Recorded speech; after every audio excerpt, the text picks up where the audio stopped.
All right. How are you? And what day is today?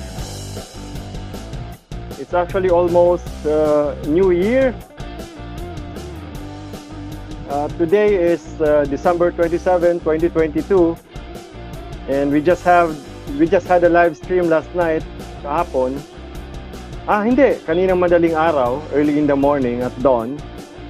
And we have another live stream now. So it's obvious that people are, are free. They have time on their hands.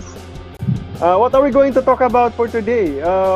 Actually, we'll be having, something about the new year. So happy new year to everyone.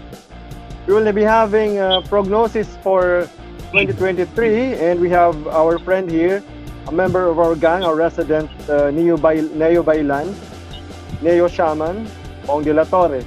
But first, let's have a what? Let's have a channel ID.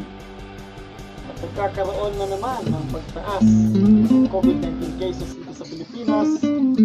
Subalit ayon sa gobyerno, wala raw Dahil ang pagsuyo ko ay multong haplos.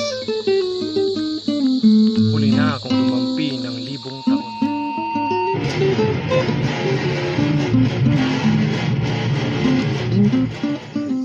Papailing ning paggamit ning folk beliefs related to the Venuspad. Nonglo or the Kinabayo could very well be an articulation of this folk. Then we go farther forward and we'll go to the false. At saka ito, syempre, ang ating sword. Kasi naman, ano po, kung talaga may sword po dito. All right. Happy New Year once again. Pakilala muna natin. Although kilala na natin siya, he's actually a member of our gang. Bong de la Torre, Neo Shaman, Neo Bailan. He's actually also from Bicol. He's from Naga City, right? Bong. And he's actually a cultural worker. An actor for the stage and for film. So there, kumusta Bong? Ayun, maray. Nasaan ka? I'm good. And hindi ako nakauwi sa Naga, sa hometown. Grabe yung volume ng pasahero. Yeah, I think after 2 years ngayon lang ulit may travel, so people are taking advantage of it, and that's good. Exciting yung remainder ng 2022. We're about to, in a few days time, 2023 na. And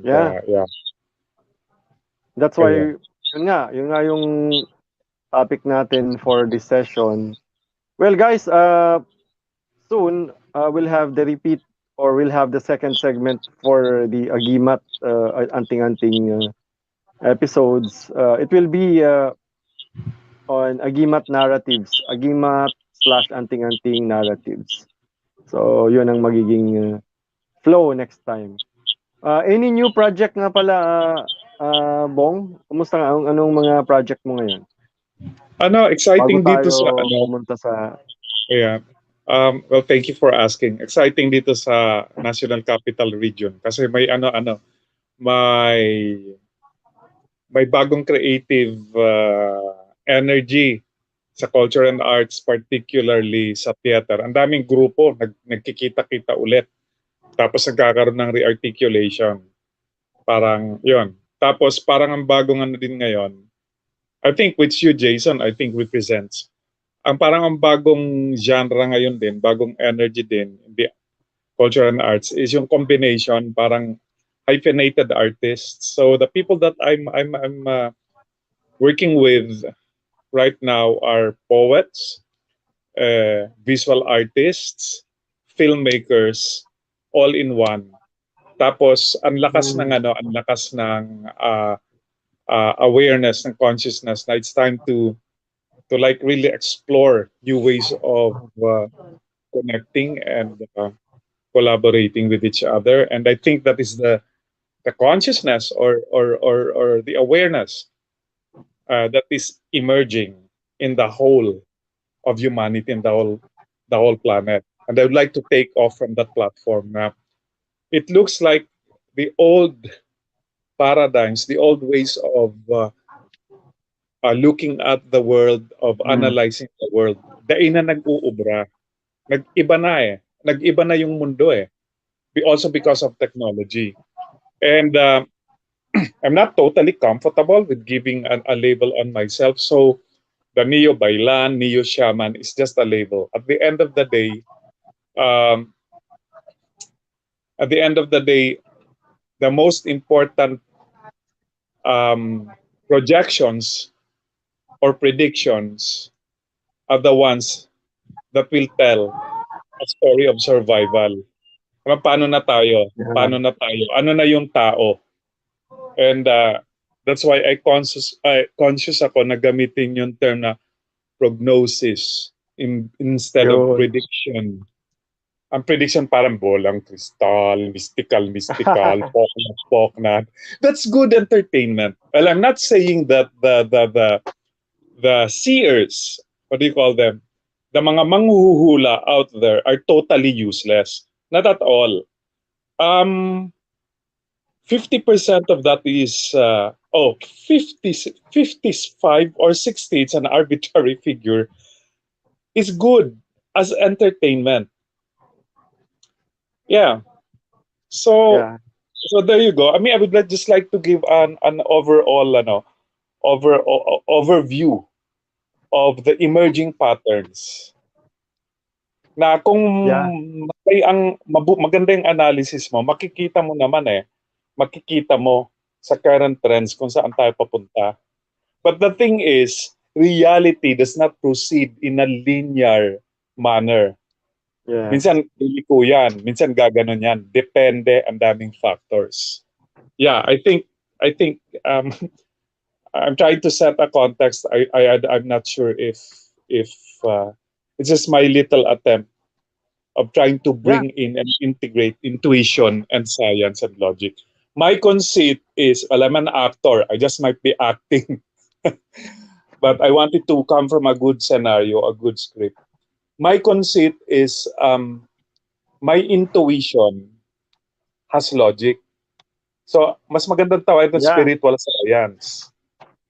So there you It's go. grounded. Yeah, thank you, Jason. So yeah, I think um my process works best pag tinatanong ako. So I think I give you the freedom, Mr. Changkoko, to posit questions.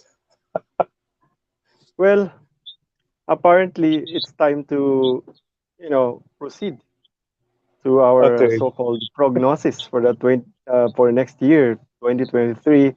As you said, it's an exciting, event to look forward to next year kasi nga after this, unusual thing na nangyari, the pandemic and all, nagbago yung maraming pamamaraan at nagkaroon din ng pagbubukas ng mga bagong pamamaraan, new modalities. Nagkikita-kita na naman yung mga tao na para bang bago ang perspektiba nila after what happened. By the way, Bong, if I may ask, Yes. you're into the shamanistic movement. Bago tayo mag-jump into the prognosis, paano ba nagsimula ito lahat para sa iyo? Kailan mo naramdaman na parang iba ang philosophy mo, iba ang bata ka pa ba, nasa Bicol ka pa, Yeah. nasa school, ano yung nag-prompt, ano yung experience na nagtulak sa iyo? Yeah. Para Miss Universe na. Thank you for that wonderful question, but seriously, maliit pa lang ako, sa Naga ako lumaki. Ay, magkababayan kami yan ni Jason. Napansin ko na alam mo, I was 5 years old. Akala ko lahat ng nakikita din ng ibang tao. And I think it's common. It's common for children because children are very imaginative and they can see. But then adults who have lost the child in them, I believe that ano, to see is to believe. Okay yun, to see is to believe means the physical universe. But there are other realities.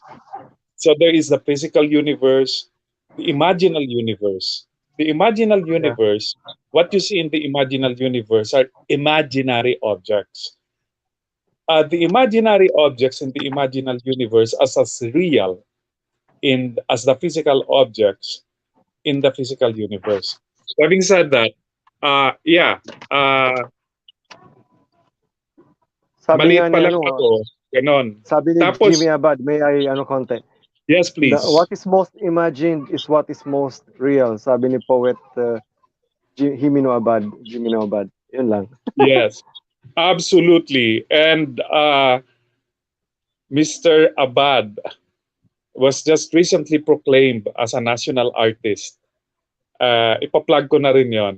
Kahit ano. Talaga? November 22, yeah. November 22 was the first National Day of Poetry. November 22 is also the birth date of a very good, great Filipino poet, Jose Corazon de Jesus. So Ah, yeah. November 22, nasa Metropolitan theater kami. Kaya angkop yung ano, yung pinost mo pala na picture, ano Jason, kasi that was the day nasa harap ako ng ano ng Metropolitan. Metropolitan. Yeah, I spent almost like 10 years acting in the Gantimpala plays in Yeah. Metropolitan Theater. So, yun. I think all of these random seemingly random events in my life, I realized is all coming to this point where a bailan or a shaman, the role of a bailan is to remember. Mm. One of the roles of a shaman is to be the repository of the racial memory of his or her people. That's one. Um, so there you go. And I've always been very perceptive and intuitive. I'm an empath. When I enter a room, if there's somebody who's depressed or worse, suicidal, I pick it up immediately. Or I dare say this, when I enter a room, when there are gold diggers, literally, and treasure hunters, I can right away sense. They have a particular sound. I don't know why. It's coming from the gut. The ones who are sensitive and are into it, I'm pretty sure they know what I'm talking about. And that's my first opening salvo. In 2023, not only in the Philippines, but even beyond, there will be a frenzy of treasure hunting. Ayun. Yeah, What kind of yeah, and treasures? yeah. What kind of This is treasures? Cultural um treasures, hidden treasures, well, intellectual the natural treasures. treasures that's given the mining companies. This is the last hurrah of an economic system that is based on exploitation. Just for context, I'm also active in 350.org International. Mm. It's an NGO working on climate justice, and we intersect with other agencies with regards to disaster preparedness, etc., Yeah, etc. great, great. Yeah. My brother, I don't have a permission to say this, but my youngest brother, Dennis, works with the UP Diliman Resiliency Institute. He's a scientist. He has turned himself into an expert in climate science. We have very interesting conversations, to say the least. Because in Yeah, terms of working style and temperament, we're almost like opposite sides of the spectrum. I'm creative, not to say that it's not creative, but it's very disciplined. He can become at the same time. He's also like sensitive, and clairvoyant. So we have very interesting conversations. Yeah. So that's my brother. And my next salvo is this. Again, it's not only in the Philippines. If we are to survive as a collective, as a human species, we have to integrate. We have to reach out to each other. This whole thing about competition, gulangan, etc., is coming to a head. And I just read uh, from a common friend, Victor Nierva. He's a writer. Mm. He's from, but I think he's based in Manila right now. He's a very good writer. I love his work. Hindi ako nang bobola. I mean, yeah. And he has integrity. He's also active in helping out in the visual art scene in Naga. And there was this competition. Tinanggal na sa Facebook. There was this competition. I don't know who Yeah. organized it. I think I saw that the post Yeah, about it. it's terrible, terrible Yeah. exploitation of artists. And hooray, congratulations, the Salingoy people. I know some of them. Salingoy is a one of the pioneer visual arts group in Camarines, and medyo hindi maganda to say the least yung ginawa ng organizers ng competition. It's very exploitative, and pumalag yung Salingoy and then kinol out. And that's good. That's the other thing. That's the other thing. Um, Hmm. So you mean, Bong, yeah, this treasure hunting, gold digging, thing actually also pertains to intellectual creation. Uh, 'Di ba? Yung ang people galing. who take advantage of the property of artists. Kasi technically the artistic creations of creatives are by law their property, 'di ba? Yes, Oo. absolutely. Ang galing. I mean, that's a good perspective, Jason. Tama.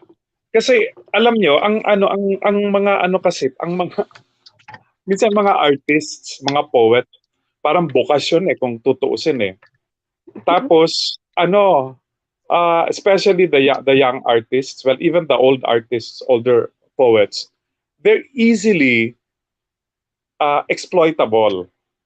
Kasi I mean at least most of the artists, poets, and filmmakers that I know are not greedy people, are not extremely materialistic. At least yung mga Yeah. kilala. So and there you go. So you have naman on the other end of the spectrum, you have producers who are businessmen, and they'll come Businessman. up with events to earn money first and Yeah. foremost para sa sarili nila. Ngayon, para makabenta ka, siyempre gagamit ka ng mga poetic na philosophical na mga visionary language na a gathering of different artists to heal the world, to heal the Philippines, to heal poverty. Pero yung economic paradigm na ginagamit ng mga producers is totally contrary to the well, to begin with, usually they don't have the capacity to articulate in a language like that. So mag-hire sila ng mga poets o kung ano mga artist na talaga na second nature yon sa kanila. Oo, tama. Oo. Yeah. So ito din. I think we are faced with the world na yung contradictions tumindi na. Kung ano yung totoo at hindi totoo. Especially after the pandemic. What is exciting now is because of the pandemic, exactly what we're doing now in this communication platform, di ba na may lockdown, hindi makalabas yung mga tao, alangan naman din na magkita-kita yung mga tao. So naging predominant yung paggamit ng communication platforms like Zoom, etc., etc. Kahit matapos na ang COVID-19, this technology, these new forms, it will become part of the cultural landscape. Ano na nga Yeah. ngayon, cultural digital landscape. So it's something to look into. Hindi tayo So parang magsusurvive. Yeah, so kasama na 'yan sa what we can expect for 2023 and beyond. Yung mga artists gumagamit na sila ng mga platform na nabanggit natin upang kumbaga to break away kumbaga from the middlemen. Tama. Parang yung mga yeah, artists sila na ngayon direkta na. They correct. can, they can have their YouTube channels and perform there. They Absolutely. can have things like that. Wala And na the yung younger generation, ang galing nila di ba, Jason? yeah. People younger than you and me. Me, I'm a senior. I'm 62. I'm sure I'm older than you, Jason. But the younger generation, the millennials, the But you Gen look but you look ano? like you're only in your 40s, 'di ba? 30s, early 30s. Napag-usapan Oh my natin God, you're so brutally frank. You're really my ang friend. sagot mo sa akin noon dahil creative kasi. Di Creative ba siya people totoo? parang ayun totoo, 'di ba? Hindi, Creative totoo people, yun eh. they don't Something I age love. that much. I move around. I'm an ADHD artist. I'm into music, into the visual arts. Of course, my first love is theater. I'm into the spoken word, etc., etc. I dance. So I get to meet different people. And ang saya pag kunyari sa music scene, di tumatanda yung mga di tumatanda yung mga karamihan ng mga musikero. Yung iba hindi tumatanda, namamatay na lang sa sobrang inom, sobrang drugs.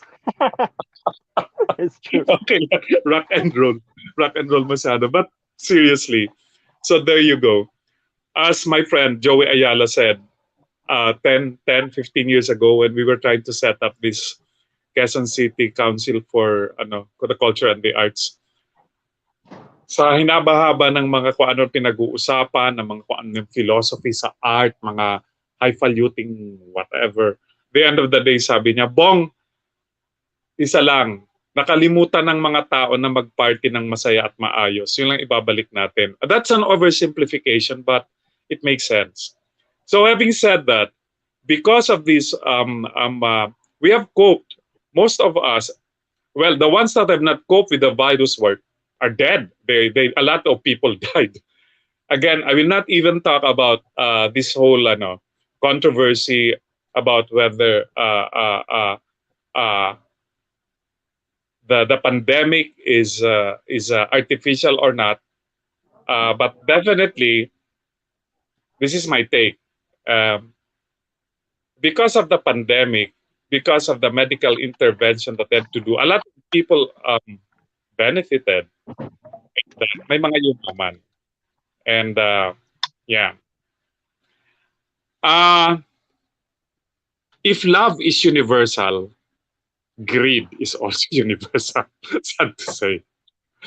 But hindi na to uubra yung nangyayari sa mundo na yung crass materialism.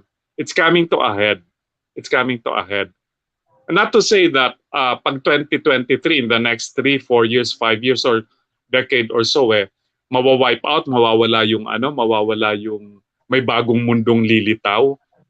Yung mga ganon, ayun yung role ng religion Tsaka ng mga manghuhula to give hope. Kaya lang, sorry hindi na rin umuubra for me personally. I'm not imposing this on anybody.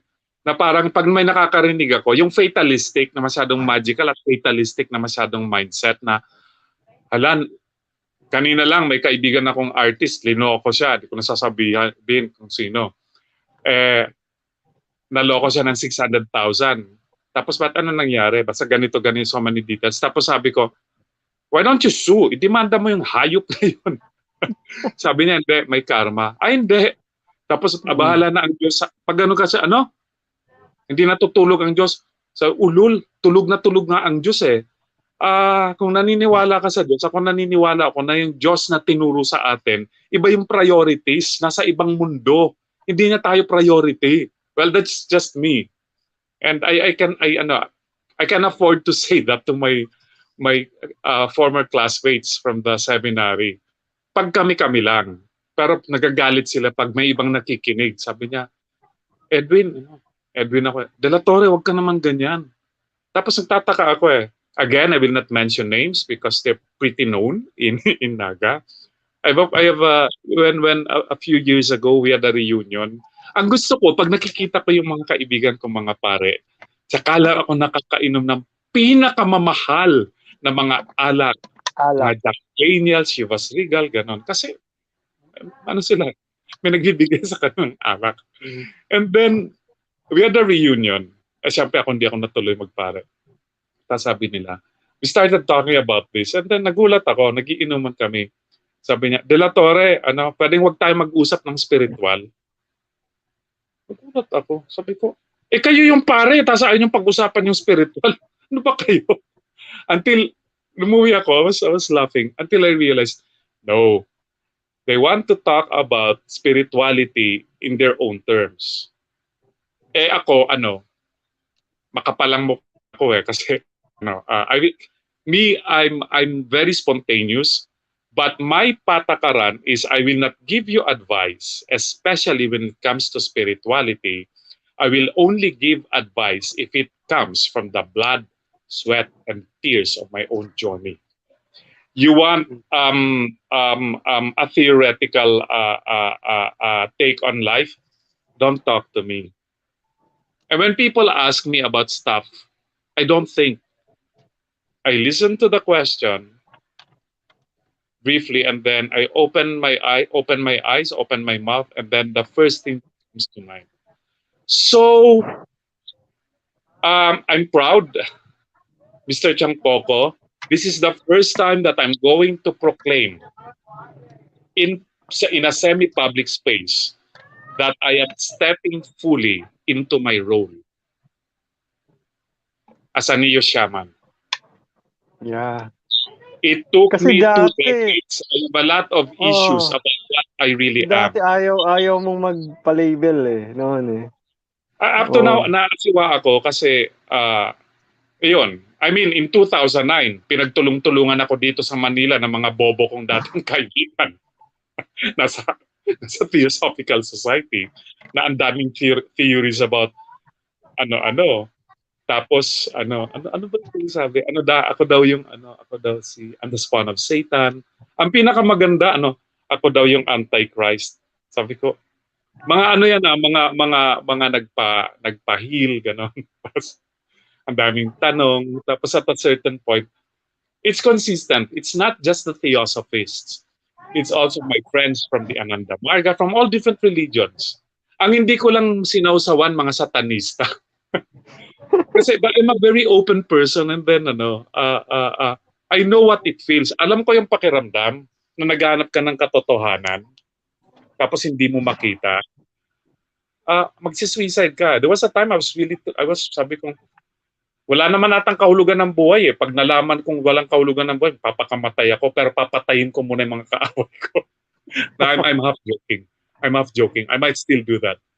But having said that, so there you go. At the end of the day,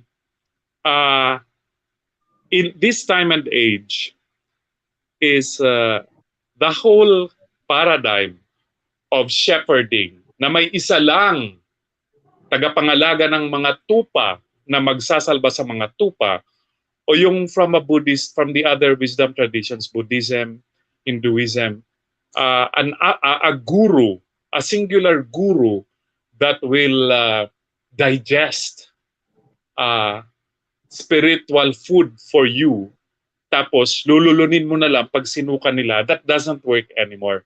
You know why? Because ang dami ng information. Ibang-iba yung mundo. Dati, yung mga kaalaman sinisikreto.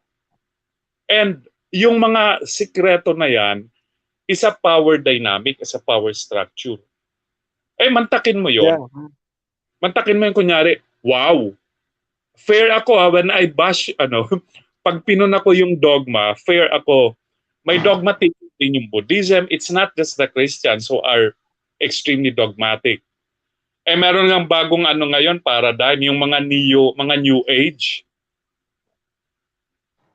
Mas dogmatic pa sila sa ano, sa mga traditional na ano.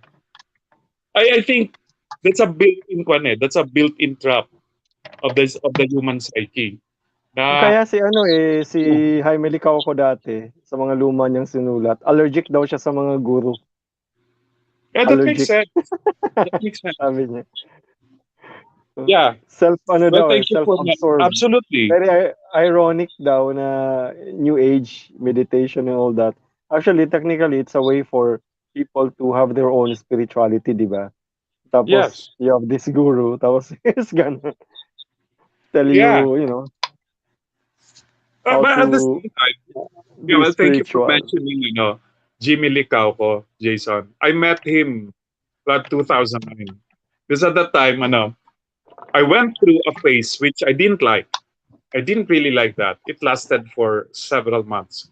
Automatic writing, but it was unstoppable, and that's the least like gift that passed through me. That well, I really hated it, but there was just this energy, and then uh, we xeroxed it and sent it to Jimmy Licauco, and then we met finally in a book launch at ABS-CBN, and then but that encounter, I think I have to reserve that for another talk. It's medyo mahaba eh. Pero it's been a series of different encounters with different people. And now I'm stepping fully into what I think life has created for me in terms of my role, my function. Um, yeah. And it's going to be Yeah, interesting. And may gusto akong sabihin. The reality that I see now, the reality, ang tawag dyan in the new age language, it's called 5D. That there's the first dimension, second dimension, third dimension, and then so you get people. It has become almost like di ba, Jason? Part of mainstream language. Pero ang cute din itong mga mga bata na mga nagki-claim na woke na sila. yeah, woke, the Woke. term woke. Yeah, that's a new age language. Yeah, And then it's interesting. I am familiar with the psychedelic subculture.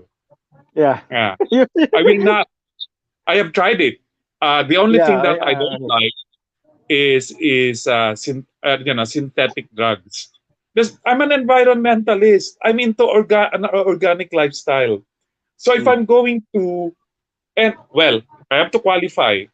I'm the kind of person that does not need outside influences or substances to go into altered states or trance states. yeah, yeah. For me, it's as easy as breathing in and breathing out. I listen to a particular kind of music and then I'm there. I think Yeah, it's a gift. It's also it's a blessing, but it can also be a curse. yeah, Uh, because it's so uh, automatic. It can happen yeah, anytime, yeah, and anywhere. yeah, and I will predict my own future. I will give a prognosis of my own future, Mr. Changpoko. So Okay. starting January, I'll start teaching in very specific healing art spaces. Oh, Uh, I have a friend. She's a star dancer, not in Pegasus, but in Ballet Philippines. Gumanap siyang Darna. Ganun siya kagaling. Tapos, siya, I met her almost like 20 years ago because she had a crisis because she's one of the best dancers and best teachers in Ballet Philippines. But then again, Hong Kong Disneyland opened and well, it was a tragedy as far as I'm concerned for the culture and arts scene in Manila because more than like half, as far as I remember, more than half of the ballet dancers well trained, and it takes years to train ballet to dancers, train, any no? artist for that matter, nag-migrate, pumunta sa Hong Kong Disneyland kasi mas malaki ang kita. And having said that, this is the challenge in the culture and art scene in the Philippines. O bakit iwan na iwan tayo ng K-pop? You know why? Mm. Because the Korean government 30 years ago had the wisdom, had the foresight um, to see that pop music would be a revenue earner for the country. So they Mhm. invested money, invested time, etc., etc. So now, oh, we have K-pop. Sabi ko nga sa mga friends kong Koreano, ang gagaling nyo. K-pop, the good work. Ang galing. Pero Also, kung totoo, yeah. Korean novelas, Korean telenovelas. Patok eh. Yes, What can you say about absolutely. it? I read somewhere that uh, they really train their script writers. So what can you say? Uh, Absolutely. Absolutely. Thank you for mentioning that, Jason. Kasi all is not lost. We have very good writers. Now we have very good artists. yeah, I'm ang not dami. saying this because I'm Filipino. Magaling talaga. Diyos ko, ang tagal na nito eh. Ano talaga? Governance is bulag. Hindi nila nakikita yung ano. Imagine mo, sabi ng isang senador, iban na lang daw para ano, para magkaroon ng espasyo ang Filipino artists. Kung pwede iban na lang ang ano, ang K-drama and all of that. That I think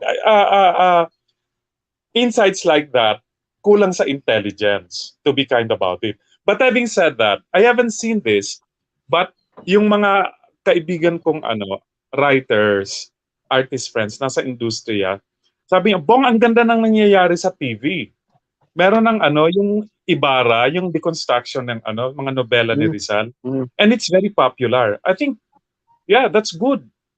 And I don't know if this is wishful thinking, but I see that 2023 onwards, uh, the Filipino artists, writers, film producers will explore more and more distinctly Filipino topics. Because if you want to shift, this is my take. This is both science and intuition. Yeah. What is wrong? Mm. What is wrong with the Filipino psyche? I will not focus on that. I mean, ang dami nang sinabi dyan. I'd rather focus on what is good in us. Puta, ang gaganda natin tao. Pag tinignan mo mga mukha natin, halo-halo tayong iba't ibang lahi. Karamihan sa atin, matatalino. Pero siyempre, kahit anong lahi, meron din mga bobo. Karamihan sa atin, mabait. Pero like any other people, meron din mga gago. I mean, at the end of the day, like any other nationality, like any other race in the world, in the planet, the Filipino is an interesting combination of noble and ignoble traits. I think that's universal. The human being is composed both of light and shadow. Ang hirap naman kung puro light, kung puro ka mabait. Tingnan nyo yung pattern. Pag masyado na mabait ang tao, kinukuha na ni Lord. Kaya may issue ako kay Lord eh. Yung matitinong tao, inaagaw sa atin. Kailangan pa natin sila dito sa earth. Kinukuha. Ang Ano aga. kang ginagawa no doon? Ayun. Kailangan niya. Kaya Mr. Jason, wag ka masyadong sobrang mabait ha. Marami pa tayong gagawin. And then, but yeah, no, seriously, I'm picking Magpapalo up. tayo. Ano din. Correct. No, I'm picking up. I'm picking up. This is very personal for me, and I guess you can relate to this, Jason, kasi as far as I know, you stay most of the times in Isarog. 2023 onwards, this is going to be the start of water wars. Water wars. Mountains like Isarog, Bangahaw, well, most, if not all of the mountains in the Philippines, they are the source of good water. And it will become a very valuable commodity, more precious than gold for me. So, observe tayo. Yung kahit lang sa ano sa Bicol, sa Naga, Isarog is a treasure because of Actually. water. And aside from that, there are other treasures of the glittering kind still. But let's not. It's not the right time to talk about it. You know what I'm saying, Jason? Yeah. Uh, some people are tuning into conversations like this, and yeah, it's a race. It's not a race. Okay, I will share something at the risk of exposing myself. It's okay. I'm exposed enough as it is, and I don't really care. I have nothing to hide. What you see is what you get. Um,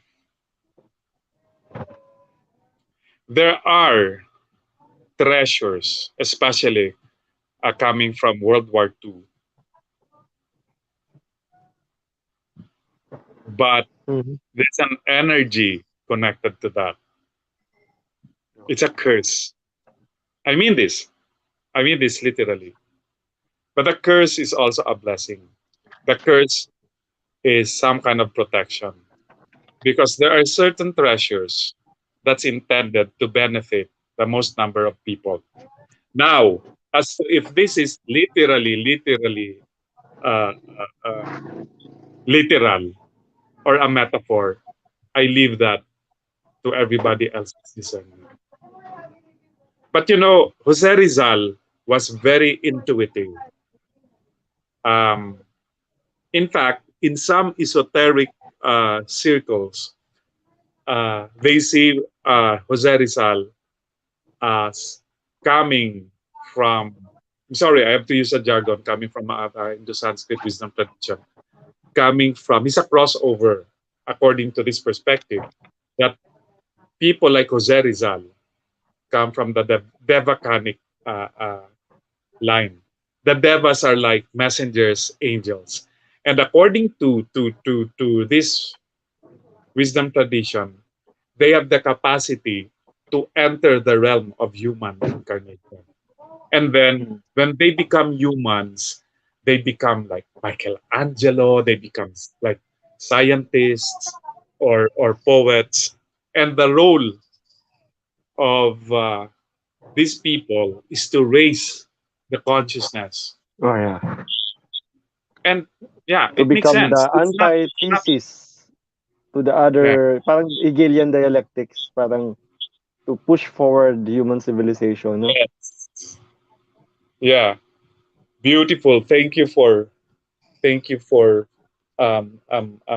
saying that, Jason, because like ito yun eh. Ako excited ako na kung ano man mangyayari sa hindi lang dito sa Manila, sa Pilipinas. I'm working on so many for the past 20 years behind the scenes. Now I'm stepping into the front door. And the challenge is I'm a native. I'm half Bicolano, half Ilonggo, but I grew up. I spent most of my growing up years under the shadow of Isarog. I'm a Bicolano Nagenyo, and I have moved around different tribes, different cities, working with different artists. And totoo pala yung sabi nila, ma'am dudes, and the veterans, the people older than myself in Naga. So I love her, of course. And then I'm so happy that inabot ko pa si, oh my God, the queen, the Bicolista. Ang pangalan, how can I forget her Rialobit, name? Si Lilia ma'am. Rialobit, Oh, Malbit. si Lilia. Oh, she's a very, ako, hindi ko siya nakita, but I would hear stories, and then when I saw her, she's like, for me, she's a diva. Uh, uh, uh, ang gandang babae, matalino, uh, lahat, para siyang, sa akin, para siyang Diyosa eh. Yeah. And ang ganda niya, para siyang si Fides Cuyuga, Fides Asensio. And these are our mga elders natin sila I mean, I think we share a space, Jason, literature, etc. And more than that. So I think the ones have been ahead of us. Ang sikreto lang para patuloy yung link sa past, present, tsaka sa future. If we are poets, artists, healers, is to recognize the contribution of the people, of the poets, of the artists na nauna sa atin. Yeah. And then to also be very clear about our role as in terms of like, in one way or another, we're all educators here. Mm. And it's very interesting for me to see you, Jason, doing this bit because nobody else will do it. Nobody else will do it. I mean, the thing with the mainstream, uh, with the academe and other mainstream institutions, which comprises 99% of the world that we're in, is they begin, the thinkers, the leaders begin to lose their individuality. You know how it comes about? It's economics. Once you get, once you achieve, for instance, in the academe, pag igwa ka ng tenure, ipoprotect mo na yung mo, economic Yeah. mo, yung privilege mo, and then people become stupid in spite of their PhDs. I know that this is pretty offensive, but nothing personal. It's just is. Uh, uh, Once you become attached to your position, to your comfort zone, I'm talking about particularly the academe, but it's the same thing in politics and in business. Pag may dumating na bata o kahit hindi bata na may ibang idea, na brilliant Yeah. New idea, ideas. that becomes a threat. And you know what the ego does? Isusuppress yun. So yun. That's why um, conversations like this are important for me. The peripheral. Uh, if I may, Jason, I'd like to share, I'd like to remind you of the wonderful thing several years ago nung bumalik ako sa Naga. We had this like, peripatetic talks.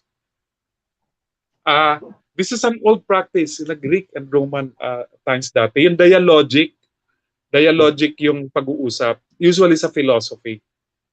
I see a world, definitely, I mean, in the new emergence dito sa Manila, and if there are people willing in Naga, there's just one group, a theater group there, but again, that's another story. A kind of creative process and educational process that is dialogic. I think this is what the world is looking for right now. First, it cannot be too innovative that you lose track of certain processes that will keep a semblance of order and flow. So ang tawag ko dito, intuitive, hindi intuitive flow eh. Planned spontaneity, intuition with parameters. Parang yung as we move around, we're trying to create new vessels. We're trying to create new genres that will best serve yung survival, the survival of the race. It's not even about again muna eh. For me, it's not even before yung parang prosperity, economic well-being, etc. It's how to come up with a consciousness that will allow us a fighting chance in terms of survival. The world is messed up because of hundreds of years of abuse. I'm talking about industrial abuse, pollution, and all of that. This is the world that we face right now. Mm. How about the state of politics, Bong, In the in the Philippines, coming in the coming year? uh, again, thank you for that wonderful question. Before it gets better, it will get worse. um,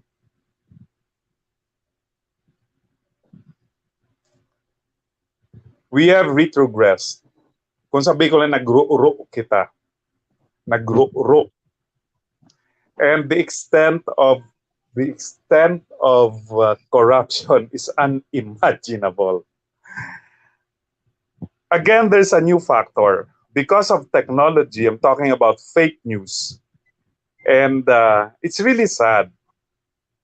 Because a lot of people, young people, or even not young people, proclaim that the Marcos years were the golden years, the best ever.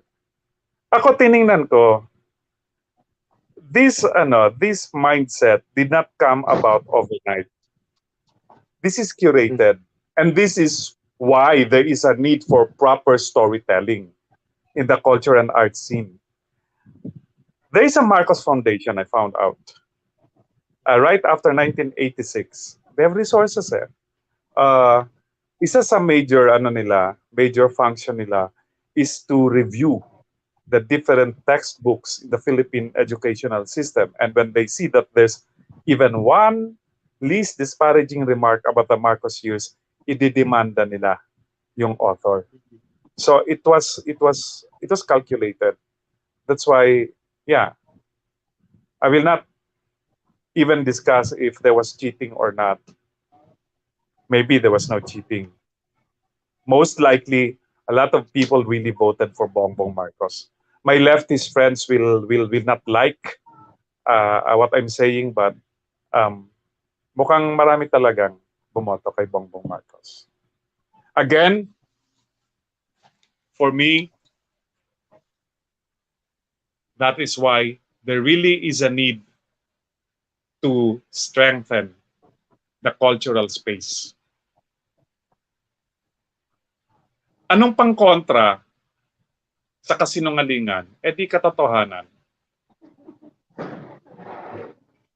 Films, songs, stage plays, poetry is not just about entertainment.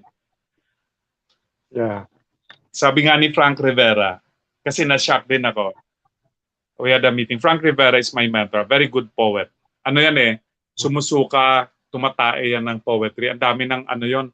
Pag yung Palangka Awards niya, binuhat, pwede nang gamitin ng bodybuilder sa gym.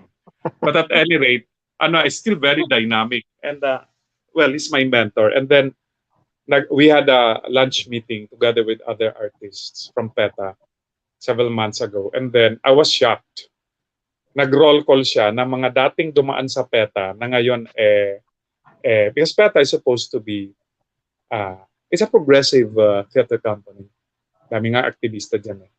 Tapos binanggit niya yung mga tao ng ibang kilala namin na mga bumaliktad. Nanlaki yung mata ko and then he looks at me, "Oh, why are you surprised? There's nothing mystical about this, Bong." Nabigyan yung magandang posisyon eh sa admin. So ganun lang yun. By the end of the day, he ended up with something really inspiring. Bong, kahit anong klaseng art form, whether pelikula, painting, stage play, ang matino at magandang artwork has to be based sa katotohanan. Ayun. So yun lang yun. Ayun yun. At the end of the day, ang sabi din sa akin ng isang kaibigan ko, napakahusay na aktor, may international award, si Soliman Cruz. Pinag-uusapan namin, sana tayo pupunta. Sabi niya, pinag-usapan katotohanan. Bong, hindi ko na masyadong tinututukan yung hindi importante yung katotohanan. Importante 'yon. Pero sa akin, ang mas inspirasyon ko na ngayon na ginagawa at guide ko sa paggawa ko ng sining ay kaganapan. Anong ganap? Ganda, napaisip ako, Oo nga. At the same time, ayun. So, for the people out there na I'm sorry to disappoint you kung inaasahan nyo na magbibigay ako ng mga predictions na entertaining ganon. I think what is more important for me as a shaman, a Bailan, who can glimpse the future, uh, is to give a context, to Yeah. give a context, and this is what I'm trying to do. And um, I see the emerging consciousness, the emerging awareness in the culture and arts as a continuing conversation. And uh, hindi pa Yeah. naman tapos, pero magtutunog tapos na. Pero that's why I'm really happy, Jason, that you've created this space. And then uh, my prediction, my prognosis, not prediction, and I'm very sure about this because what I'm We'll do going to more of say, this. 50% of that is what I'm going to do. I see my role as my contribution to the world, to the communities, to connect people. I will, in the next few weeks or months, I will introduce you to certain people who are also coming up with something. So, yun. Thank So I you. talk too much. I'm sorry. What time is it? Napakaganda nung sinabi ni Mr. Soliman Cruz. Di ba? Grabe. Oh. Napakaganda nung sinabi ni Mr. Soliman Cruz. Ganap. Kasi sa tula, lalo sa stage ko ngayon, halimbawa sa tula, uh, dumarating yung tula sa akin na may, siguro sa edad ko na rin, may ano na, may konting lalim at bago na tungkol sa filosofiya ko. But the thing is, what I see might not be true. But certainly, I can say that for the most part, they are happening. Okay? Yeah. I do my best to approximate what's happening. My philosophy or my take on the things of poetry may not be true. Maaring hindi ako perfectly correct sa version ko, sa narrative ko. Baka may slant ako, but at least, no, yung tula o yung narrative sa tula ay nangyayari naman talaga. Meron talagang ganun. At naalala ko si Merly Alunan nung sinabi niya na si national artist or the late national artist for literature, Edith Tiempo, ay nagsabi na sa bawat tula ay hanapin mo ang ganap. Di Ganda. ba? Ang narrative. Ganda. Walang tula na walang ganap o walang narrative. Ganda. Sakto. Di ba ang ganda? Sabi ko nga, no? And the poet may have his or her own philosophy or take, but he cannot do away with the ganap. Di ba? Yes. Kailangan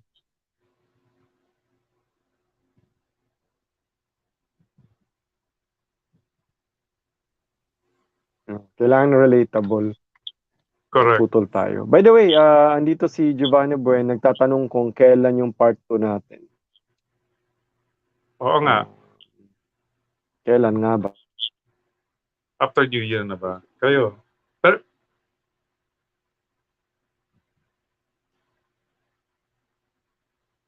malamang after ano yan, tapusin natin muna yung holiday madness.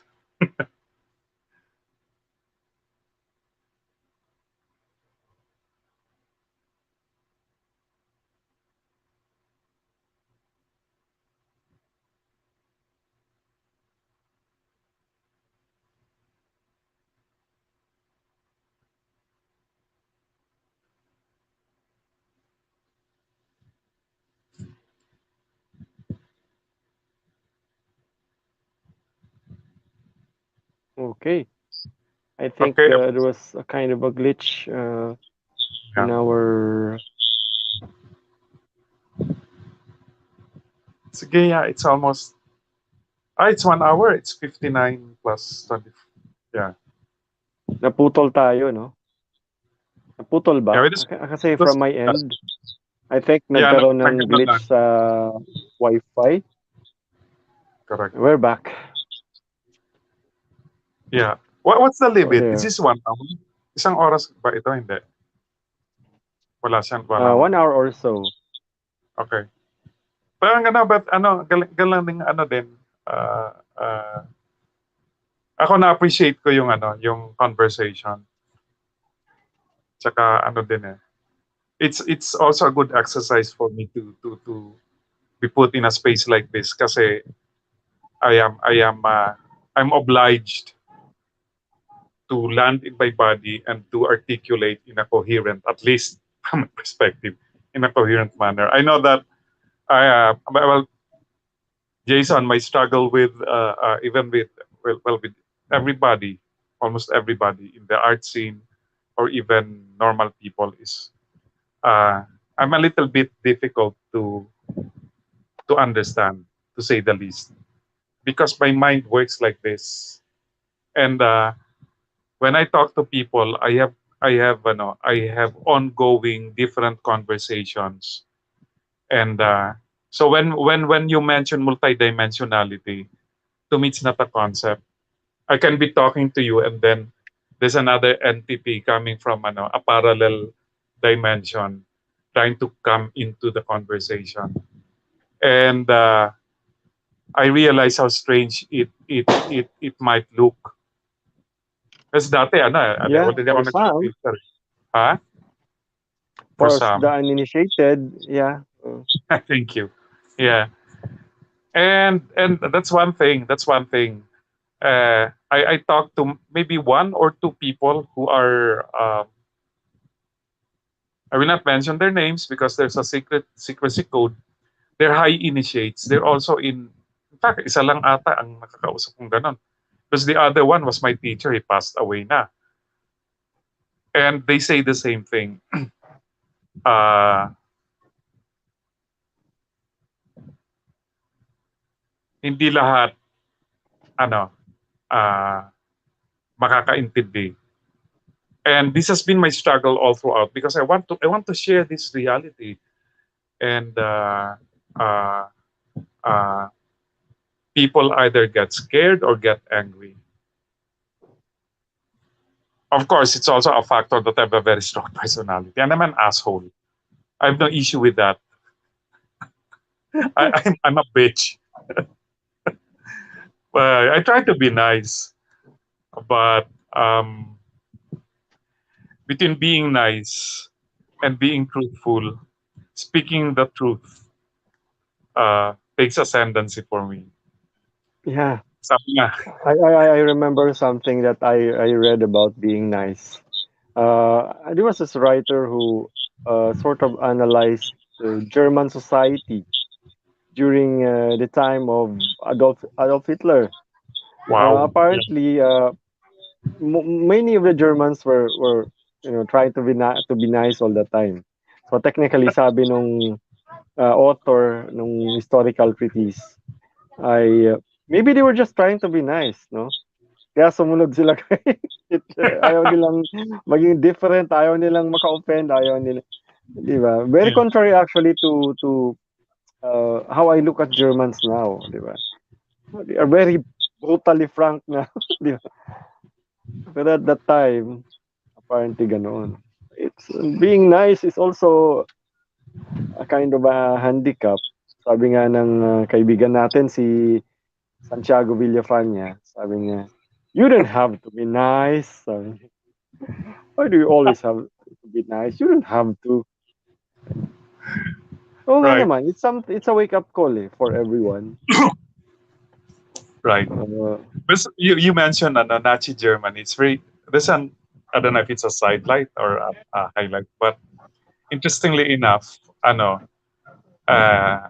Adolf Hitler was into the esoteric, was into oh, theosophy.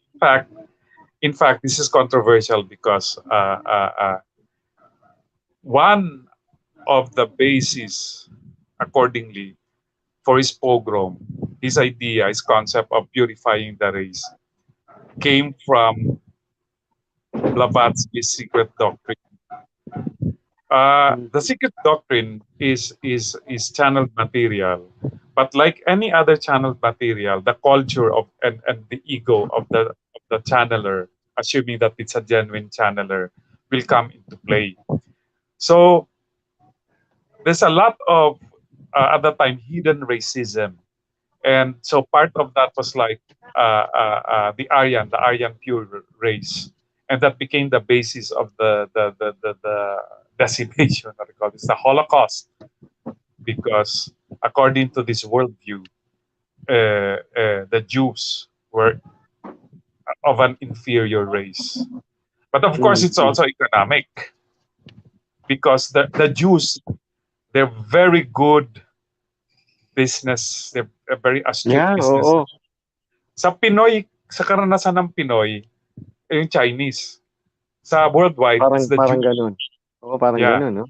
So Ano sa so atin, there's an also Chinese. like an economic factor to that because but okay, I'm treading on dangerous grounds, but the fuck I care.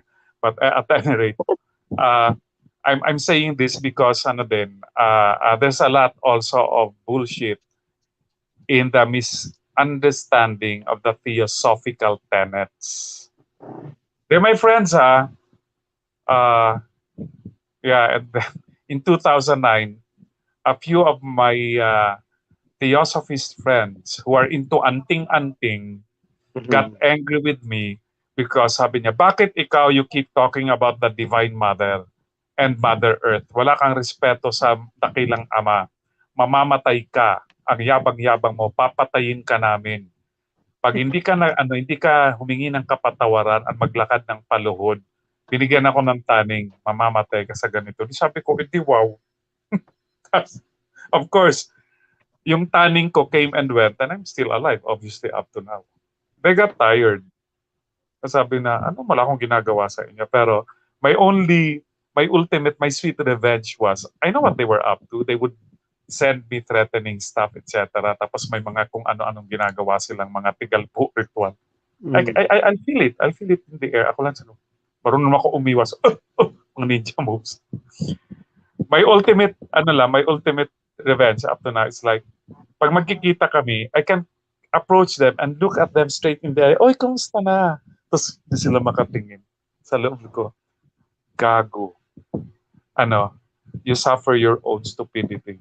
Ako, I can look at you straight in the eye. You can't. Wala na akong gagawin. Ayun na yun. That's what I mean by not being nice. Not being nice doesn't mean not being good. Yeah. There's so much Ganun. hypocrisy. I believe in good manners and right conduct, but not to the point where, So, my metaphor is I will talk behind your back right in front of you. And I'd appreciate if you do the same. So, there you go. But Yeah. then, I don't know. People have different values.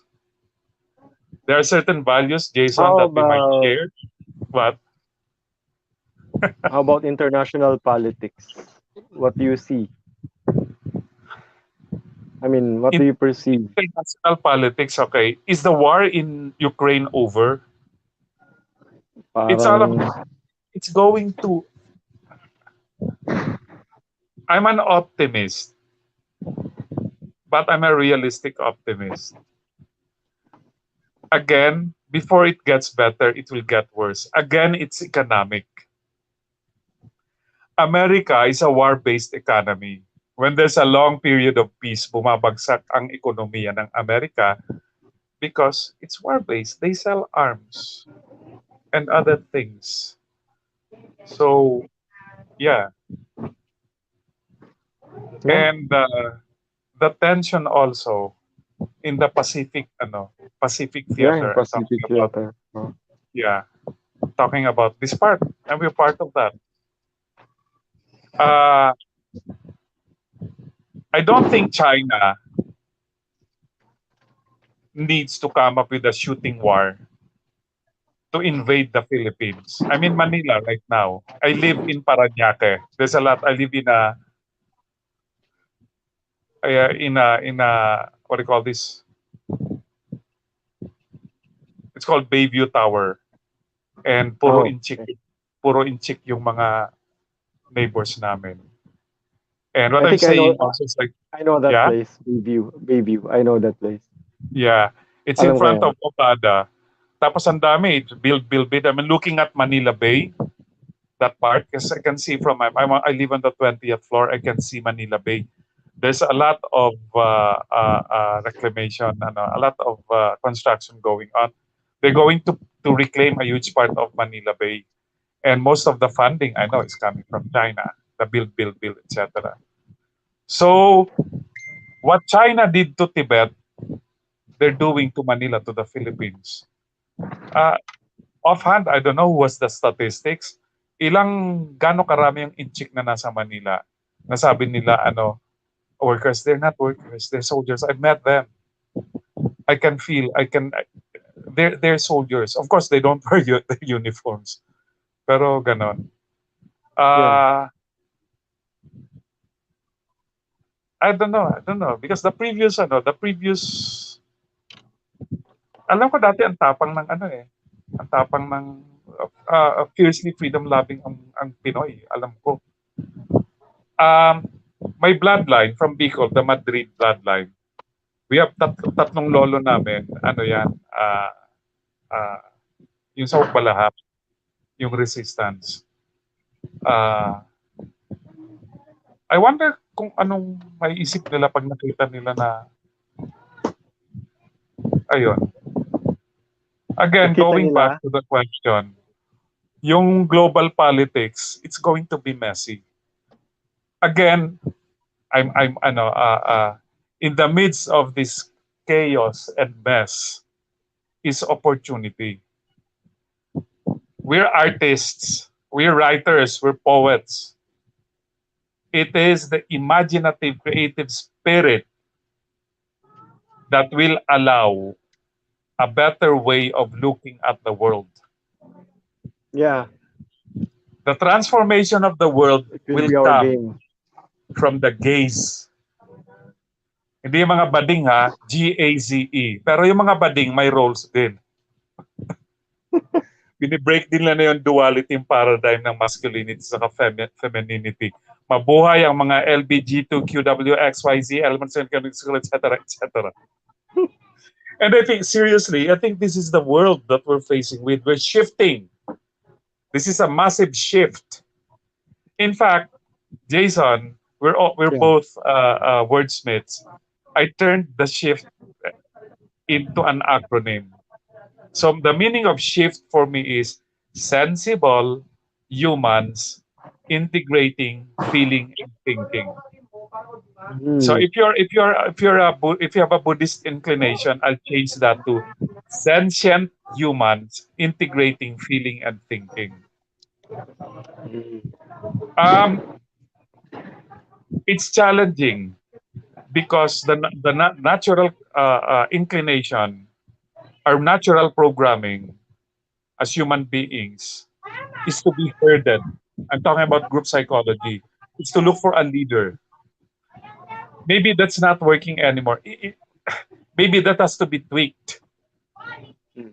Because, putya, kahit naman sinong leader ng Amerika o leader ng Pilipinas, yan the very process of installing a leader, voting into power a president of a country, is hitik na hitik sa deception and corruption. Yeah. Originally, the design of this whole thing about the democratic process, election, etc., etc., ang ganda. Ang ganda, the will of the people and all of that. But in practice, wala eh. Again, Power I'm a hopeful comes cynic. from the people, for the people, by the people. Government is for the people, Ano by the yan? Government? people. Yeah.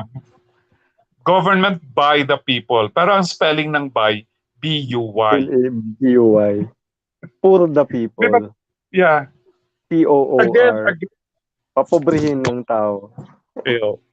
Ahulog. Again, look, for one brief shining moment in 1986, the Philippines somehow led the way, somehow. I'm talking about people power. So how, People just power. like 3 decades ago, what happened? But I think humanity is looking for moments like that. Like what happened in 1986. Of course, this sounds romantic, but I hold on to this. This is my perspective. What happened in 1986 was a happy convergence of good intentions. Yeah. But then again, bakit ganito? Nagpahinga, sabi nga, di ba? After that, nag-relax na yung mga tao eh. Again, it's not just the Filipino, it's human nature. Human nature, addict tayo. Hindi sa shabu, hindi sa kanin, hindi sa marijuana. Addict tayo sa drama. All things being equal, we are more enamored by the promise, the possibility of a change to one singular dramatic moment when uh, the real work, the real work is boring. Going through life day by day and building. Maghahanap tayo ng kaganapan ng katotohanan at kabutihan. Again, yun. Ang role ng alagad ng sining, ang role ng shaman. Oh, by the way, so that may ano tayo, may ano lang, may ang tawag doon, may buhol. This is what I want to share. The poet, the painter, the writer, the artist is in effect a shaman. What is a shaman? Or a bailan?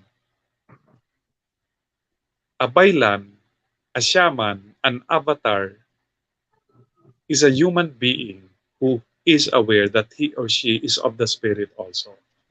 So, he incarnates with the memory of the spirit intact. Sa madaling salita, ang ibig sabihin nun, nakikita niya pa yung spiritual dimension. Naiintindihan niyo pa kung anong sinasabi ng hangin, kung anong pakiramdam ng lupa. Now I understand that not everybody has this sensibility and sensitivity. But that's why the shaman, the artist is a shaman. Because through poetry, through music, through the use of colors, through dance, shaman artist makes it possible for the unseen to be seen, To be seen. for the intangible to be tangible. The poet, at the end of the day, is a mystic. No mistake about it. No mistake about it. Again, there's so much, I don't think this is theoretical for you, Jason. I'm talking about the reaction of other people, even are supposed to be friends, colleagues in the field, in the business. It's just amazing. I mean, I'm a little bit alien to jealousy, so I don't understand why people can be so vicious and be so jealous. And when it comes to, especially in the art scene. Because when I was younger, I thought poets, by virtue of being poetic, would be Yeah. sensitive, kind, gentle people. Yeah. Nagulat ako, hindi pala. Maybe I'm just naive up to now. But then, having said that, I take after my mother. My mother is, she speaks her mind. She's fiercely outspoken. My dad is the opposite. Mga yan mga tahimik. Pero yun. So I'm saying that because at the end of the day, I believe in warriorship. I think this is right up your alley, Mr. Chancoco. I believe in warriorship, but it's a beautiful metaphor in your case because like sword play, word play. Yeah. Oh, no. So yeah, one of these days, Warriors are I want also to in a see way your mystics. sword collection, and I want to dance. Yeah, sure. Using That- the I sword. want to dance with not with your sword. I will not hold them. I don't know if I'm good. I just want to feel. I just want to feel the energy in your collection and your Imagine you have your swords, your collection, and then your poetry all in one table. I mean, one of Wow, these yeah. days maybe we'll do that, and then let's see what happens. And then the other practitioners, Giovanni's. Okay, I'm looking forward pala to meet, and then this is the second part. I really had, Yeah. it was great fun. Yung unang natin, anong title nun? May The anting-anting ka ba? anting-anting talks. Tsaka wala na Kasi tayong choice eh. Lumantad na tayo. Tapos, ano naman, this is not the 17th or 18th century, so hindi naman tayo nasusunugin na ng mga kinauukulan. Pwede nilang subukan. incidentally, recently I was invited by Dr. Christine Godinez Ortega for the Iligan National Writers Workshop. Nice. Yeah. The thing about it was that I was a senior fellow, because I was already a fellow before in 2005. Now, nung na-invite ako, kailangan daw ng lecture on creative process. Kumbaga, what's my creative process or what's my poetics?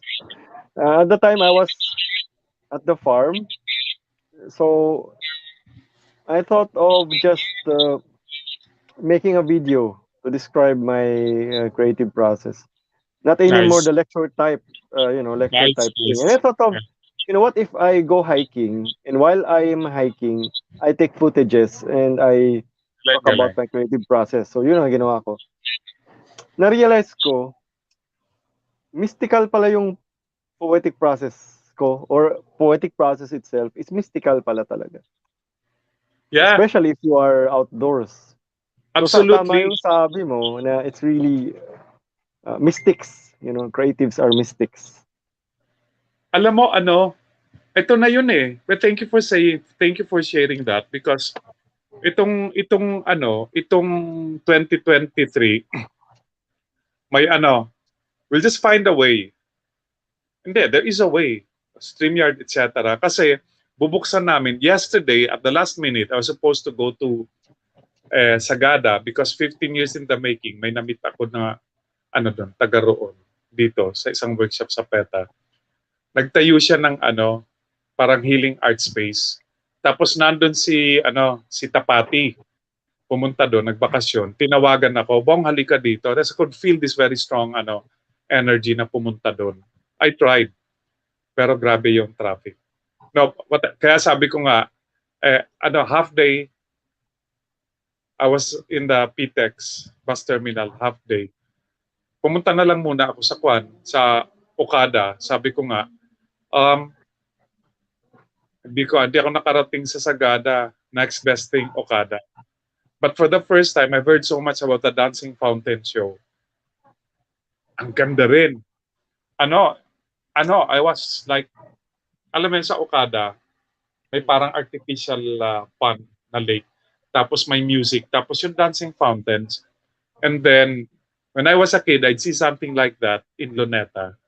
But the other day, when I saw it, it was fascinating and mystical for me. And then my insight was, yeah, it's possible to imbue technology with soul. Again, it's always the human factor. Ang ganda eh, yung Nelson Durma tapos yung alam mo yung nagko-collective sigh yung tao. That's one of the most beautiful for me, mystical, healing sounds you'll ever hear. And if you're part of that, gumaganon yung puso eh. Pag yung ganun, yung tapos pag ganun, tapos lumabas yun, spontaneous yan ah. And for me, it's magical almost. Like, you have like a bunch of 100 people, 200 people producing the same sound all at once, perfect timing. Oh, what can be more mystical than that? Wala pang drugs yan ah. Wala. Yun. So, I see, again, this is a prognosis. I see in 2023 onwards, I see this, I'm very clear about this, is I'm going to be the one to be the first one to teach it, that there is a method of like breathing in, breathing out, focusing, using the right kind of music, the right kind of motivation, poetic motivation, and then people go into not a collective trance, a deeper sense of awareness. And again, very clear prognosis. In 2023, the shit is going to hit the ceiling. And I'm going to repeat this again and again in other platforms. I'm talking about the fake shamans in town. Yeah. I'm very fair. Some of them are my friends or former friends. And I know that they're a little bit scared of my mouth because I can see through their lies. Hindi ko sila aawayin. Come up. We will come up with very creative, satirical docus. You're doing it na. I mean the docu form, ano Jason. When we get together yung dyan sa Isarog, it's going to be a blast. Pag pumunta tayo Yeah. dyan, sasama yung Isarog pero hindi apoy ang lalabas, tubig. Oh, by the way, Isarog is not a dead volcano. It's a sleeping volcano. But So I sometimes, felt the energy in Isarog. It's sometimes like yung mga banana. tremor. Huh? Sometimes if you are camping, you will feel the tremor. Yeah, yeah. Yeah. And Murmurs. mismo, last year ba yun, Jason? There Yeah, was a series of sunod-sunod. mga Series lindol of yan. Ha? earthquakes. Yeah, I think it was last year. Yes, last year, Tapos may ano daw, 2021. may tanog. Interestingly, Yeah, there was this sound. last year something was coming to me. It's Bicol poetry. Ang mayon, padagos, mapagayon. Ang isarog, maurog-udog, maurog-udog. I kept sharing that with with fellow Bicolano writers and artists dito. And then that was before that. And then uh, I checked. It was a series eh. Tapos ang isa ang epicenter sa Kanaman. So minsan pag tayo lang or with the right audience, I wanna share an insight on the Kundalini rising of Mother Earth and the connection to volcanic activity. Kundalini. Exactly. I remember Thank you. Kundalini yoga. Pero the Kundalini Exactly. aspect, di ba, coming from the lower part Exactly. going up. Yeah. Now, part By of the the way, host. Bong, Yeah, go ahead. prognosis for you mentioned technology. How about AI? There's been talk about AI, di ba, sa visual arts community. You know, Yeah.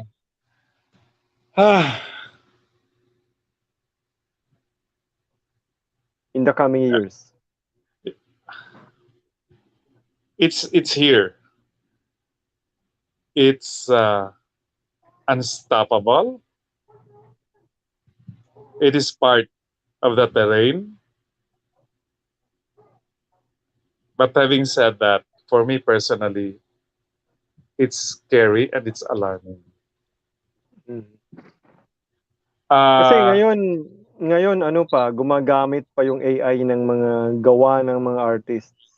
But someday, without even asking daw for permission, etc. But soon, baka maka-create na siya eh. You know, after that, magkaroon na siya ng ability to be creative also. I remember in early 2000, it was in 2003, I think. I was with Sunny, si Sunny Filipania. We were. yeah, of course. He was sharing to me a computer, sort of a computer program na parang or a software na nakakagawa ng tula. At the time, I wasn't so affected by it kasi although mukha naman siyang tula, if you really read it, close reading as a critic of poetry, as a practitioner, you'll know na hindi naman talaga artificial tula siya. Artificial. But who knows?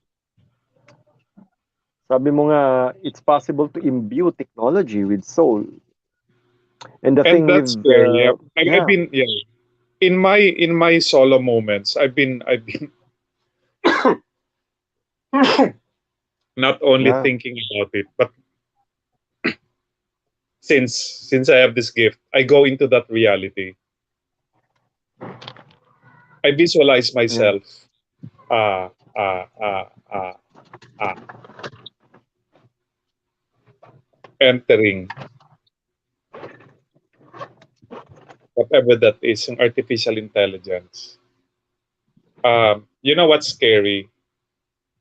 I'm coming from this premise that nature hates a vacuum. Mm. Artificial intelligence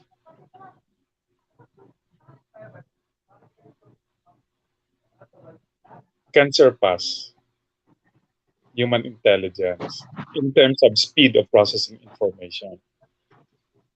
2 points. Since nature hates a vacuum, what if, okay, is this a sentient being? There are deep philosophical issues, at least for me. Does it have consciousness? We don't have to answer that right now. Uh, uh, Kahit iniisip ko pa lang, I break into a cold sweat, literally. Now, what if it becomes a vessel? It is a vessel. It has the semblance of thinking. Uh, is it a being? Is it a sentient being? What if, when humans create something like that, a spirit actually inhabits this technology? This is what bothers me. And what if, to begin with, after all is said and done, this is not a terrestrial technology? What if it's been channeled down from other dimensions or other planets by other beings of a superlatively higher level of consciousness than we humans have? And Yeah. I mean, all of these what ifs. Now, when I Not go really. into that, Not really via UFO. But via channeling, di ba? yeah, The same way that poets create poetry in a mystical manner, di ba? Scientists, di ba, sa pag-iisip din nila or inventors, pwede exactly, rin silang mag-break into the exactly. In fact, there's a mystical funny. wall, di ba? My teacher who passed away already, who's, I will not mention the name, but is a high incarnate. He had very few students, and the so-called Buddhist community here, half of them hate him. And it's not my problem anymore. It's not his problem anymore. It's their problem anymore. But my point there is like, uh, uh, uh, uh, in the latter part, before he passed away, he would mention things that really struck me, that seemed masyadong far out, but now it's making sense. So I said, like, do you think cyber technology is homegrown? No, it's not. The humans who invented it were channels. They were channeling. Yung sinasabi mo, channeling, science can also be channeled. Technology Yeah, is not oo. just, Hindi lang this art. the design. This is the design of, of consciousness, the design of the cosmos. Consciousness Oo, comes from, tama, tama. Yeah. um I think what's happening now, like for instance, oh, definitely we're not mainstream. Yeah. But I'm glad, Jason, that you're doing this uh uh uh na wala ka na sa academe. I can just imagine. Do you think, now come to think of it, let me ask you, if you were still a teacher, I will not mention the school, I will not mention Ateneo. If you were still teaching, do you think they would look with approval on what we're doing now? I mean, you as a teacher, a credible teacher, tas gumaganito. Honestly, but I mean, Well, there will be lots of limitations, Yeah. things you cannot do and say. I do remember teachers trying to do their thing, and sometimes they are called out. There's this I Yeah. met this she was part of she acted in a play a few years ago, Sangre de Naga. Ah, Ano yeah. yan eh. Also a teacher, a Tapos, professor. yeah. Tapos ano siya nagko-cosplay siyang galing niya. Tapos Ang galing, bumisita oh. ako. Nando ka pa ata nun eh. Bumisita ako sa ba't ako nandun. Basta may kailangan kong kausapin. Nandun sa faculty lounge. Tapos, may nagko-cosplay siya, may kulay yung buhok niya. Tapos, she's preparing for a class. Tawa ko A na to. class. I found it funny. Because, may kulay yung buhok niya. Pag magtuturo siya, kailangan mag-wig siya na kulay itim. Sabi ko, what are you doing? Hindi bawal kasi. Tapos sabi ko, I found it absurd. I mean, from my perspective na, ano, para para para hindi mo ma-violate yung rules, yung buhok mo na may kulay na bawal pala, kailangan patungan mo ng isang mas fake pa na accessory. I mean, Mas I mas found that fake funny. pa. But Oo nga, no? Yeah, it's actually I very found that poetic, you funny. know? I found Funny that and funny. But poetic, the situation. so yun, again, I'm so proud also about the Neo Dinaga because I think it's one of the first schools, as far as I know, na nag-allow ng yung freedom din sa LGBTQ, LBGT na na may cross-dresser ata na ang sa Parang survivalism. doon nga yun, no? Pero Ano pinayagan. yun sa social media, di ba? It came out. Pinayagan. Social media. Pinayagan. Ayan. Oh, Was it 2019? yeah, I think. recent lang before Pre-pandemic, no? yeah. By the way, Bong, we already talked about fake shamans, you know, Yeah. anting-anting, and what call this, albolarios online, things like that, healing by albolarios or herbalists online, right? What Okay. do you think is, what do you see sa ang tawag nito, sa new What, age or spirituality, etc. in what the do I coming see? years? Aside from 99% or even 100% of kung sino yung lumalabas sa YouTube are fakes, and I know some of them, I know most of them. Eh, uh, at the same time, um, I try to look at the bigger picture, and ang take ko na lang, yan, kasama yan sa shift. Alam mo yung kasabihang fake it until you make it. Mm. Pero believe ako sa believe ako sa lakas ng loob. Ang pinagtatakan ko na lang, ang for me, I was just trying to figure out, do they really believe their own press? At pag tinitingnan ko naman, kahit sila ata hindi naniniwala. Pero, yung dalawa kasi, hindi, very interesting na phenomenon to, Jason. Dalawa kasi. Yung iba, hindi, they're doing it, hindi naman para magbenta, para lang to attract attention and to validate themselves. Yung iba naman, mas gusto ko pa nga yung talagang gusto lang talaga magbenta, tapos kumbaga branding nila yon. Pero absurd yung iba. May healing oil na the usual thing na yung gayuma, etc. May healing oil na pag hinaplos mo sa katawan mo, maaayos yung karma mo. Parang, talaga ha? I mean, seriously now. Yung mga kilala ko, hindi ko na lang babanggitin yung pangalan muna kasi there's a time and place for that. Yung isa nasa Sikihor, mga na-meet ko yan eh. ang background niyan, mga genuine naman, genuine yung mga nung araw, naghahanap sila ng kahulugan sa buhay, tapos ostracized, etc., etc. So somewhere along the way, pumasok sa nag-permaculture, tapos somewhere along the way, nag-shamanic shit.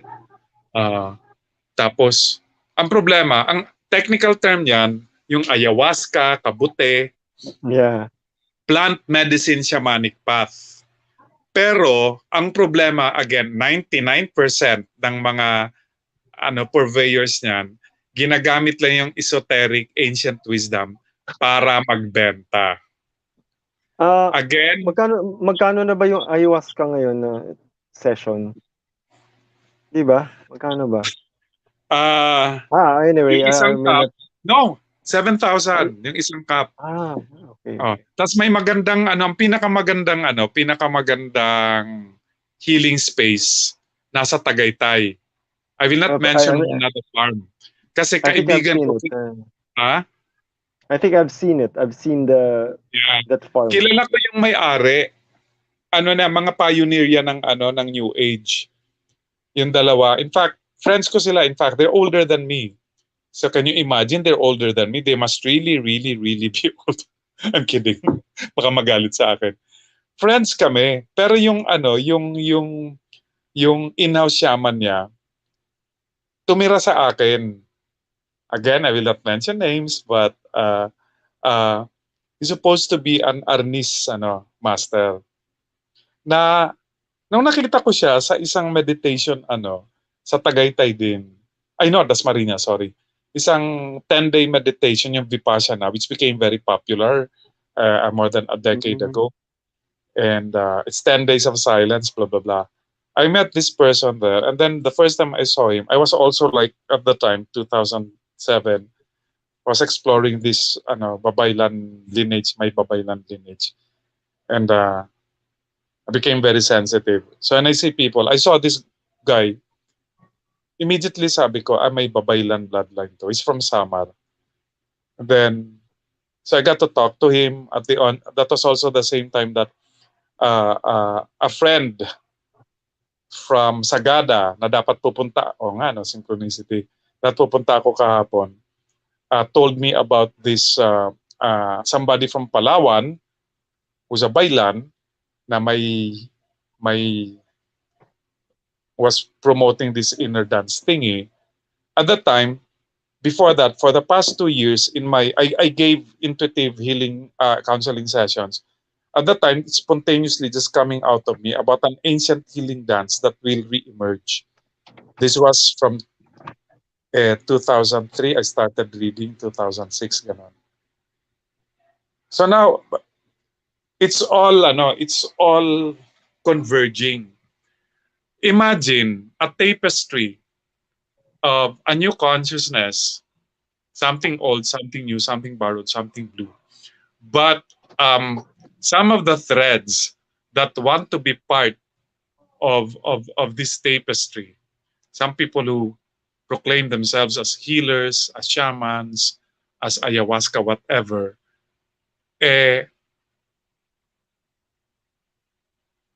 plastic yung thread nila. Hindi pwede yung plastic kasi abaka at natural threads lang ang kailangan. That's my imagery. Again, I give them slack kasi hindi ko naman sila responsibilidad eh. Tsaka sabi nga ng isa, Kuya Bong, alam mo naman huwag ka nang magsalita, panira ka naman ng negosyo. O at least honest. Pero no, it's alarming because they're deceiving a lot of people. And not only that, they've become vessels for dark forces. I mean this literally. The problem with this whole thing about especially ayahuasca, which has become a global cottage industry, a party drug. Here it's 7,000 per cup. Sa Florida, yung iba pumupunta pa rin dito. Sa Florida, it's $1,000 per cup. It's a very lucrative business, but it has dangers. And puputok yan next year. Kasi yung iba hindi na nakakabalik. And I'm going to say this outright. There's a lot of deception because the real ayahuasca raw material comes from the jungles of Amazon, from Bra, Argentina. Bra, hindi ba Brazil? Hindi naman. Yeah, and it's the whole Hindi. different tribes yan sa Amazon, Sabagay. na ganun. Yeah, Brazil is one. So the thing is, as practiced in the old days, you have a sitter. It's called a sitter. It's not just a sitter. In the postmodern times, it's a sitter. Somebody who just you pay him, he administers the brew, and then he sits, and then if kung mahuhulog ka sa Oh, babantayan ka. It's not siyang bahala that. sa'yo. Oo. It's Kasi, not that. hindi. It's not that. It has a profound discipline and profound wisdom. A real shaman can follow you wherever you may go. I mean that literally. And there are different Pwedeng pathways. I cannot pumasok explain it. siya doon sa trip, right? To Yes, help you. nakikita ka niya. Nakikita niya. So may mga ibang Okay. groups na tatlo yan nag-aaway-away. Tapos lahat yan lumapit sa akin, Kuya Bong. Tapos nakakatawa, it's the same entity. In the same day, in a span of 30 minutes, this group, at the time coming from Bulacan,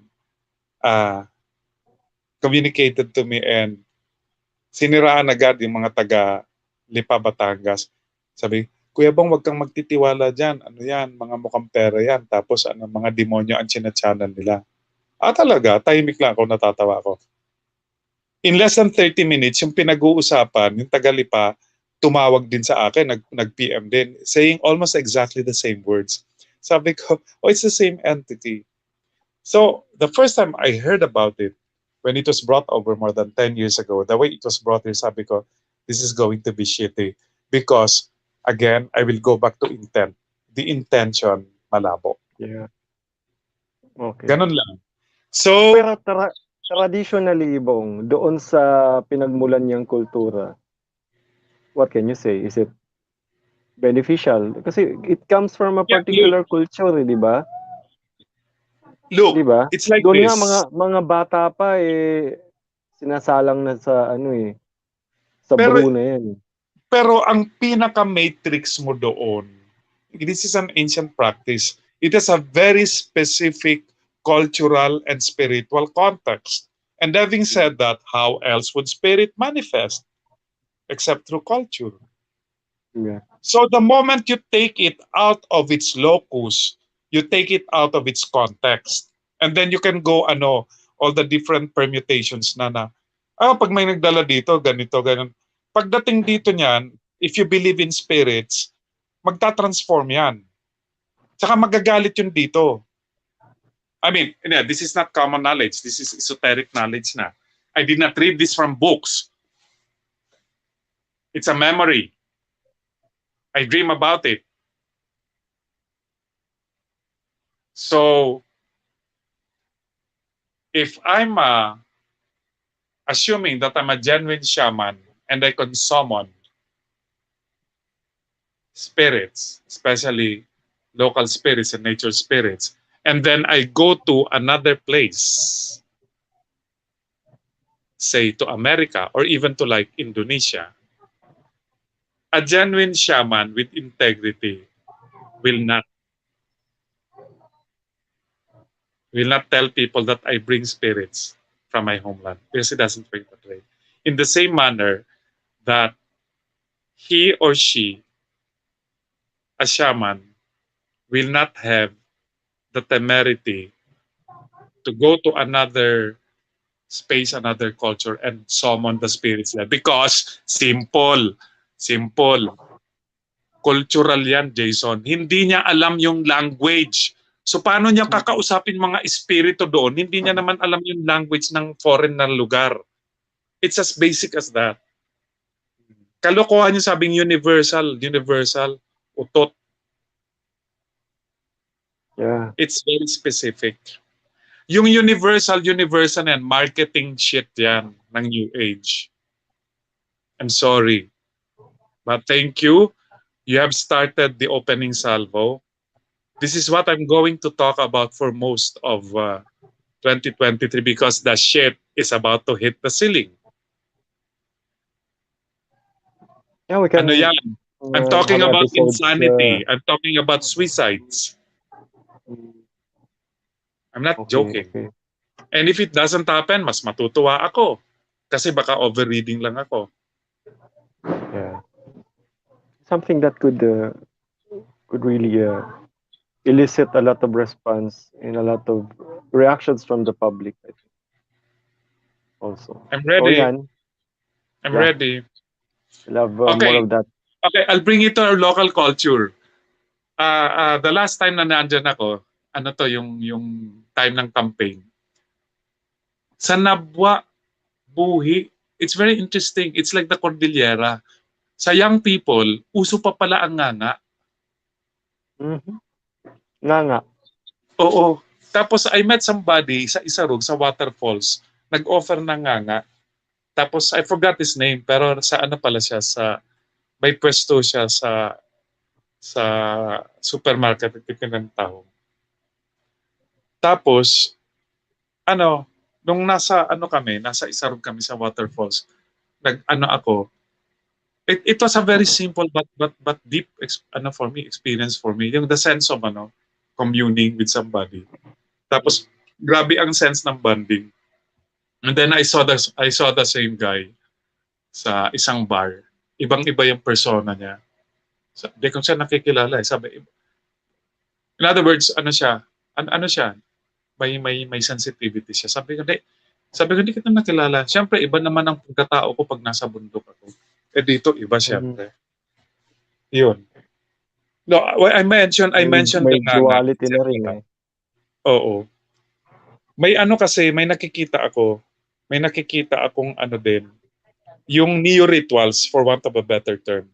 Even for Mm. us, kunyari mag-converge tayo sa Isarog, kung tatao kang, kung may marunong magnganga or kind of somebody, ano yan din, it's also connecting to our racial memory. Kasi yung DNA natin, pag natikman yun, matitrigger yan. And I know how to curate it so that di ba si inamen si Stepanyo Pangasinan, di ba? Tapos yung mga Santiago. cities, yeah, go ahead. Santiago, you mean si Sunny? Oo. Santiago. Stefanio Santiago from Ano Pangasinan. sinabi ko? I keep saying Stefanyo. Stefanio. Okay. Was thinking Ayun. it's a theater actor or a writer. Epifanio naman yun eh. Di, yun yung nag-stick sa Paano akin ba for yun? some strange reason. Yun yung nag-stick na pangalan. Di ko alam kung Baka bakit. yun ang mystical name ni Sunny. Baka. Oo. Tapos yung mga yung there's somebody I'm sensing it right now. Hindi ko alam kung nasa Camarines siya. Somebody, but hindi siya maglalantad. Alam niya ang mga pangalan ng mga guardian spirits ng iba't ibang bundok sa Bicol. Tapos pag when you meet this person, it's not supposed to be brought out in the media kasi iba yung role niyan. Yun.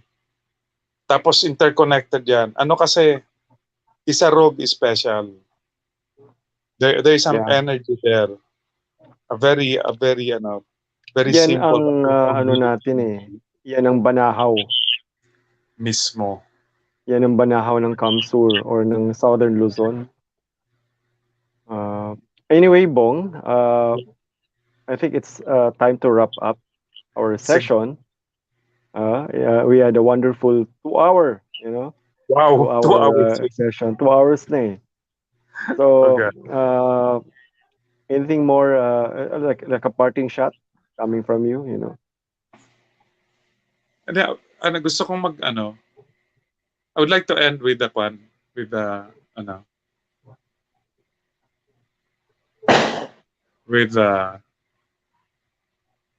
prayer. Okay.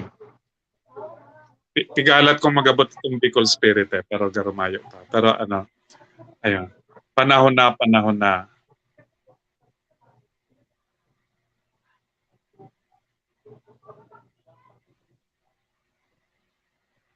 Haharapin natin ang mundong nagbabago. Huwag lilingon. Lumingon lamang para maalala ang kailangan. Pero tumanaw sa dako paroon. Ang tanging katotohanan magsasalba sa atin ay pagmamahal, pagmamahal, pagmamahal. Yakaping muli ang apoy. Buhayin muli ang bagani, ang asog, ang bantay sa mayon, ang bantay sa isarog, ang bantay sa dagat. Panahon na, panahon na. Sa ngalan ng ina at ng anak at ng ama. Sa panahon ngayon, huwag kalimutang unahin ang ina sapagkat ina ako na. Panahon na, panahon na. Maghabi ng mga salita na ang dulo'y nagtutugma-tugma.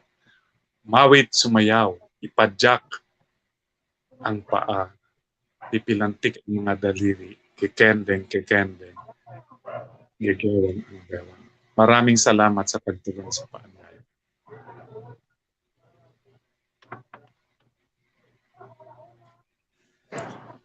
Ayan. So Wow.